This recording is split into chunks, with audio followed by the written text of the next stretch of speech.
11월 27일 오늘의 말씀은 사사기 12장 1절에서 15절입니다. 에브라임 사람들이 모여 북쪽으로 가서 입다에게 이르되 내가 암몬 자손과 싸우러 건너갈 때에 어찌하여 우리를 불러 너와 함께 가게 하지 아니하였느냐. 우리가 반드시 너와 내 집을 불사르리라 하니 입다가 그들에게 이르되 나와 내 백성이 암몬 자손과 크게 싸울 때에 내가 너희를 부르되 너희가 나를 그들의 손에서 구원하지 아니한 고로 나는 너희가 도와주지 아니하는 것을 보고 내 목숨을 돌보지 아니하고 건너가서 암몬 자손을 쳤더니 여호와께서 그들을 내 손에 넘겨주셨거늘 너희가 어찌하여 오늘 내게 올라와서 나와 더불어 싸우고자 하느냐 하니라. 입다가 길르앗 사람을 다 모으고 에브라임과 싸웠으며 길르앗 사람들이 에브라임을 쳐서 무찔렀으니 이는 에브라임의 말이 너희 길르앗 사람은 본래 에브라임에서 도망한 자로서 에브라임과 므낫세 중에 있다 하였습니다. 길르앗 사람이 에브라임 사람보다 앞서 요단강 나루턱을 장악하고 에브라임 사람의 도망하는 자가 말하기를 청하건대 나를 건너가게 하라 하면 길르앗 사람이 그에게 묻기를 내가 에브라임 사람이냐 하여 그가 만일 아니라 하면 그에게 이르기를 10볼렛이라 발음하라 하여 에브라임 사람이 그렇게 바로 말하지 못하고 10볼렛이라 발음하면 길르앗 사람이 곧 그를 잡아서 요단강 나루턱에서 죽였더라. 그때 에브라임 사람의 죽은 자가 42,000명이었더라. 입다가 이스라엘의 사사가 된 지 6년이라. 길르앗 사람 입다가 죽음에 길르앗에 있는 그의 성읍에 장사되었더라. 그 뒤를 이어 베들레헴의 입산이 이스라엘의 사사가 되었더라. 그가 아들 30명과 딸 30명을 두었더니 그가 딸들을 밖으로 시집 보냈고 아들들을 위하여는 밖에서 여자 30명을 데려왔더라. 그가 이스라엘의 사사가 된 지 7년이라. 입산이 죽음에 베들레헴에 장사되었더라. 그 뒤를 이어 스불론 사람 엘론이 이스라엘의 사사가 되어 10년 동안 이스라엘을 다스렸더라. 스불론 사람 엘론이 죽음에 스불론 땅 아얄론에 장사되었더라. 그 뒤를 이어 비라돈 사람 힐렐의 아들 압돈이 이스라엘의 사사가 되었더라. 그에게 아들 40명과 손자 30명이 있어 어린 낙이 70마리를 탔더라. 압돈이 이스라엘의 사사가 된 지 8년이라. 비라돈 사람 힐렐의 아들 압돈이 죽음에 에브라임 땅 아말렉 사람의 산지 비라돈에 장사되었더라. 아멘.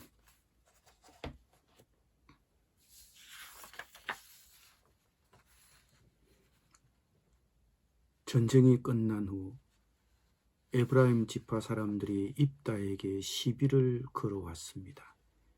그들은 전쟁이 끝난 후 뒤늦게 찾아와서 너는 왜 암몬 자손을 치러 갈 때에 우리를 불러 같이 가지 않았느냐고 따졌습니다. 어쩌면 억장이 무너질 일입니다. 전쟁이 끝난 후 경솔이 소원을 하는 바람에 자신의 무남 동료 외동딸마저도 잃었습니다. 전쟁에서 이기긴 했지만 대가가 너무 컸습니다. 이런 입다에게 에브라임 사람들이 찾아와 위로는 못할 망정 시비를 걸고 있습니다. 그러면서 협박까지 했습니다. 우리가 너와 내 집을 불태워버리겠다. 이런 험한 말을 스스럼 없이 그들은 왜 할까요? 입다가 자기들을 무시했다는 것입니다. 물론 에브라임 지파의 입장에서 보면 모두 전쟁에 이기고 승리의 기쁨을 누리고 있는데 자신들만 쏙 빠지고 그 전쟁에 참여하지 못했다고 하면 섭섭할 수밖에 없었을 것입니다. 그래서 그 책임을 그 전쟁을 지휘한 입다에게 묻고 있는 것입니다. 왜 우리를 무시했느냐? 그런데 에브라임의 이런 시비는 자기들이 무시받아서 그랬다고는 보기 어렵습니다. 왜냐하면 에브라임 지파가 이렇게 시비를 걸어온 것이 처음이 아닙니다. 기드온 시대에도 비슷한 시비를 걸어온 적이 있습니다. 그때 기드온은 그들을 달래어 위기를 잘 넘겼습니다. 그런데 에브라임 지파는 지금 또 더 시비를 걸고 있습니다. 이번에는 아예 죽이겠다고 달려들었습니다. 여기서 우리는 에브라임 지파가 어떤 지파인지를 좀 살펴볼 필요가 있습니다. 에브라임 지파의 뿌리는 에브라임입니다. 그는 야곱의 아들 요셉의 둘째 아들로서 할아버지 야곱이 오른손을 올려 축복한 야곱의 손자입니다. 이 에브라임을 뿌리로 해서 나온 지파가 에브라임 지파입니다. 그리고 후일 에브라임이라고 하는 단어는 북왕국 이스라엘을 대표하는 단어로도 쓰이기도 했습니다. 이처럼 에브라임 지파는 아주 세력 있고 유력한 지파였습니다. 이런 자부심, 이런 우월감이 그들에게 있었습니다. 그러니 이럴 수도 있겠다 싶습니다. 아니, 전쟁에 나가면 우리에게 물어보고 해야지 너네들 마음대로 할 수 있냐? 이런 엘리트 의식이 에브라임 지파에게 있었습니다. 그런데 이런 엘리트 의식이 강하다 보면 남을 무시하게 됩니다. 그러면 입다를 향한 에브라임의 책망이 사실 그대로일까요? 2절을 보면 사실 입다는 에브라임을 부르지 않았던 것이 아님을 알 수 있습니다. 입다가 에브라임 지파에게 손을 내밀었습니다. 그런데 에브라임 지파가 군대를 보내주지 않은 것입니다. 그럼에도 에브라임이 지금 억지를 부리고 있는 것입니다. 즉 에브라임 지파에는 입다의 요청을 받고도 거절했으면서도 결국 전쟁이 승리로 끝나자 배가 아팠던 것입니다. 오라고 할 때는 계산을 따져가면서 안 오고 막상 잘 끝나고 나니까 시기와 질투가 생긴 것입니다. 에브라임의 이런 태도는 기드온에게는 통했지만 입다에게는 통하지 않았습니다. 시비를 건 것 때문에 내란을 겪게 되고 입다에게 패하여 42,000이 죽게 됩니다. 외적을 물리치고 끝날 전쟁이 시비가 붙어 동족 42,000을 죽이는 처참한 슬픈 동족 간의 전쟁으로 비하되고 말았던 것입니다. 3절에 보면 입다가 시비를 거는 에브라임 지파 사람에게 대답하기를 너희가 구하러 오지 않는 것을 보고 내가 목숨을 걸고 암몬 자손에게 쳐들어가니 주님께서 그들을 나의 손에 넘겨주셨다.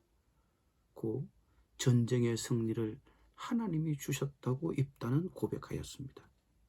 우리가 하나님을 보지 못하면 시비 걸고 따지면서 사람끼리 싸우게 됩니다. 에브라임이 시비를 건 것은 하나님을 바라보지 않고 자신들만 생각하고 있었기 때문입니다. 다른 사람이 나보다 잘 되는 것을 보고서 시기하고 질투하는 것은 하나님을 잊어버리고 자기 영광만 구하기 때문에 나타나는 결과입니다. 입다에게서 찾아볼 수 있는 것 역시도 누군가에게 무시를 받았을 때 참지 못하고 분노를 터뜨린 것입니다. 정답은 알고 있었지만 그냥 감정대로 대응한 것입니다. 그래서 엄청난 피를 보았습니다. 이것이 우리 인간의 본성입니다. 입다의 승리는 하나님이 주신 것입니다. 그런데 그 하나님이 허락하신 승리를 가지고 서로 간에 싸웠습니다. 우리 역시 같다고 할 수 있습니다. 보통 우리가 서로 싸우는 문제를 보면 모두가 하나님이 주신 것들입니다. 그런데 우리는 하나님이 주신 것을 가지고 마치 그것이 내 것이냐? 그것을 서로 차지하기 위해서 서로 싸웁니다. 우리에게 주어진 모든 것이 하나님의 것임을 분명히 인정한다면 우리에게 있는 것 때문에 자랑하거나 다른 사람이 가진 것 때문에 시기하거나 질투하고 싸우지는 않을 것입니다. 내 것이 아님을 알기 때문입니다. 누군가가 나에게 없는 것을 가졌다고 해도 그것도 하나님이 주신 것입니다. 오늘 입다와 에브라임 지파의 이야기는 시기와 질투로 인해서 발생한 엄청난 사건에 대해서 말하고 있습니다. 한 가문의 시기와 질투로 인해서 결국 그 가문이 4만 2천이 죽게 된 사건입니다.